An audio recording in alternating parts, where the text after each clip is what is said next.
بسم اللہ الرحمن الرحیم۔ السلام علیکم۔ توحید کا بیان۔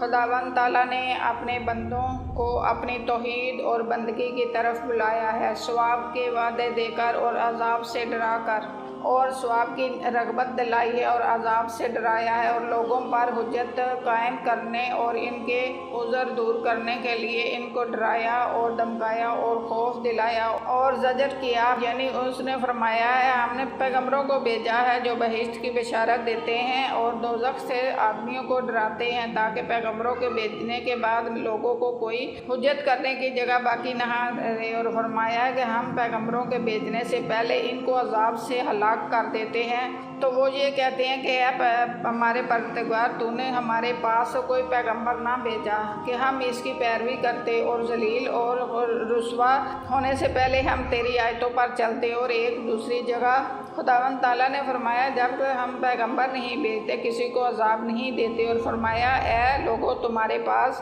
تمہارے پروردگار کی نصیحت آئی اور جو کچھ تمہارے سینوں میں ہے اس کے واسطے شفا نازل ہوئی، اور سیدھا راستہ اور رحمت ان لوگوں کے واسطے ہے جو مومن ہیں، اور خوف کے دلانے اور ڈرانے کے واسطے خداوند تعالیٰ فرماتا ہے، اللہ تعالیٰ تم کو اپنی پاک ذات سے ڈراتا ہے اور اپنے بندوں پر مہربان ہے۔ اور اللہ نے فرمایا، تم جان لو کہ جو کچھ تمہارے دلوں میں ہے اس کو خداوند تعالیٰ جانتا ہے، اور بس تم اس سے ڈرو۔ اور اللہ تعالیٰ نے فرمایا ہے، تحقیق اللہ تعالیٰ ہر ایک شے کا جاننے والا ہے۔ اور خداوند تعالیٰ فرماتا ہے، اے عقل مندو، تم مجھ سے ڈرتے رہو۔ اور فرمایا، اللہ پاک اور بزرگ ہے، اس سے ڈرو، یقیناً تم اس سے ملاقات کرنے والے ہو۔ اور اللہ نے فرمایا کہ تم اس دن سے ڈرو جس دن تم خداوند تعالیٰ کی طرف پھرو گے، اور جو کچھ کسی نے کیا ہے اس کو پوری جزا دے جائے گی، اور اس پر کچھ ظلم نہ کیا جائے گا۔ اور خداوند تعالیٰ فرماتا ہے، اس دن سے خوف کرو جس دن کوئی کسی کے واسطے کافی نہ ہوگا، اور نہ ہی کوئی عوض اور بدلہ قبول کیا جائے گا، اور نہ ہی اس کو شفاعت کچھ فائدہ دے گی۔ اور اللہ تعالیٰ نے فرمایا کہ لوگوں، تم اپنے پروردگار سے خوف کرو، اور اس دن سے ڈرو کہ جس دن والد بھی اپنے بیٹے کی نجات کے واسطے کافی نہیں ہوگا، اور نہ ہی لڑکا باپ کے واسطے کافی ہوگا، اور خدا کا وعدہ سچا ہے۔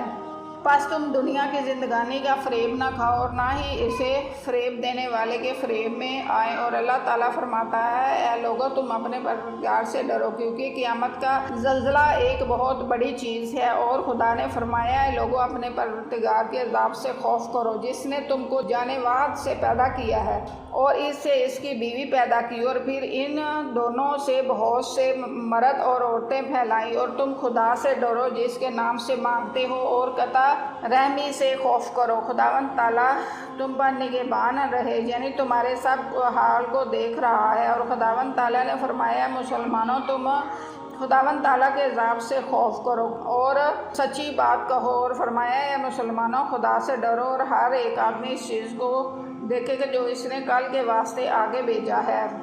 خوف کی تحقیق اللہ تعالیٰ نے بہت سخت عذاب کرنے والا ہے۔ اور خدا نے فرمایا، مسلمانوں، تم اپنی جانوں کو بچاؤ اور اپنے اہل کو اس آگ سے بچاؤ کہ جس کی لکڑیاں آدمی اور پتھر ہیں۔ اور اللہ تعالیٰ نے فرمایا، کیا تم خیال کرتے ہو کہ اب ہم نے تم کو بے فائدہ پیدا کیا ہے، اور گمان کرتے ہو کہ تم ہماری طرف سے نہ پھرو گے؟ اور خداوند تعالیٰ فرماتا ہے کہ ایک آدمی رات کے وقت ان پر ہمارا عذاب آوے اور وہ سوتے ہوں، یا اس بات سے بے خوف ہو گئے ہیں کہ ان پر چاشت کے وقت ہمارا عذاب آوے اور وہ کھیل میں مصروف ہوں۔ اس لیے مسکین، ان آیتوں کا تیسرے دن تیرے پاس کیا جواب ہے، اور تو نے کیا عمل کیا ہے؟ بس کیا تو اپنا نفس کی ہوا اور ہوس اور پلید شہوتوں سے باز رہا ہے جو تجھ کو دنیا اور آخرت میں ہلاک کرنے والی ہیں، اور خوار ہی اور بدبختی کے گھر میں تجھ کو ڈرانے والی ہیں؟ اس گھر کی آگ تجھ کو جلا دے گی، اور اس کے سانپ اور بچھو اور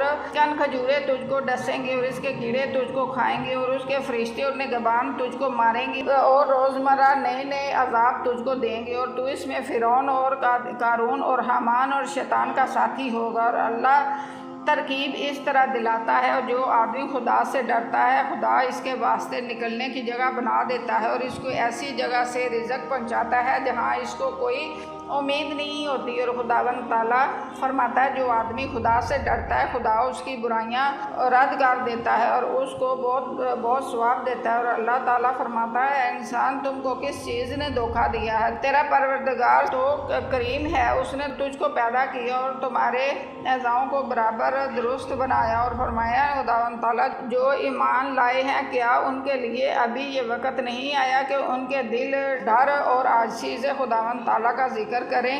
بس تک کہ خداوند تعالیٰ نے مجھ کو رغبت دلائی ہے کہ اس کا نفس اور رحمت مانگو اور اچھے رزق اور آرام اور دل کی تسلی کی درخواست کے لیے۔ امام جعفر صادق کہتے ہیں کہ آج کا دن اس دن کی طرف اشارہ ہے کہ جس دن نبی کریم صلی اللہ علیہ وسلم بھیجے گئے انہیں رسالت ملی، اور بعض کہتے ہیں کہ الیوم روز ازل کی طرف اشارہ ہے اور لفظ وہ ہے کہ ابد کی طرف اشارہ ہے، اور بعض کہتے ہیں کہ وہ چیز دین کا عمل ہوتا ہے کہ ایک تو خداوند تعالیٰ کی معرفت اور دوسری رسول اکرم صلی اللہ علیہ وسلم کی سنت کی پیروی اور اس کی فرما برداری کرنی ہے۔ اور بعض بزرگوں نے فرمایا ہے کہ دین امن اور فراغ عالمی کا عمل ہوتا ہے، کیونکہ امن میں خدا ضامن ہوتا ہے، اور جب خدا ضامن ہوتا ہے تو اس صورت میں وہ بے خوف ہو جاتا ہے اور اس کی عبادت کے واسطے اچھی طرح اس کی فراغت حاصل ہوتی ہے۔ اور بعض کا قول ہے کہ دین کا کمال اس میں ہے کہ گناہوں سے انسان بیزار ہو اور سب چیزوں کو ترک کر کے خداوند تعالیٰ کی طرف رجوع لائے۔ اور بعض کا قول ہے کہ دین کا کمال حج کے روزوں اور عرفہ کے دن میں ہوا ہے، کیونکہ پہلے ہر سال کے ہر مہینے میں لوگ حج کیا کرتے تھے، اور بعد میں خداوند تعالیٰ نے حج کا ایک وقت مقرر کر دیا اور وقت مقرر کرنے کے بعد اس کو فرض کر دیا اور پھر اس آیت کو نازل فرمایا۔ لفظ دین کئی معنوں میں آیا ہے، جیسا خداوند تعالیٰ قرآن مجید میں کئی جگہ فرماتا ہے۔ ایک تو دین و دنیا کے معنوں میں ہے، خداوند تعالیٰ نے فرمایا کہ یوسف علیہ السلام بادشاہ کے دین میں اپنے بھائی کو پکڑ نہیں سکتے تھے، یعنی اس کی دنیا اور عادت اور سیرت میں، اور دین حساب کے معنوں میں بھی آیا۔ اور خداوند تعالیٰ فرمایا ہے دین کلیم درست دین یعنی درست حساب اور جزا کے معنوں میں بھی ہے۔ اللہ جل شانہ نے فرمایا ہے خداوند تعالیٰ قیامت کے دن ان کے عملوں کے موافق بدلہ دے گا، یعنی ان کے عملوں کی جزا دے گا۔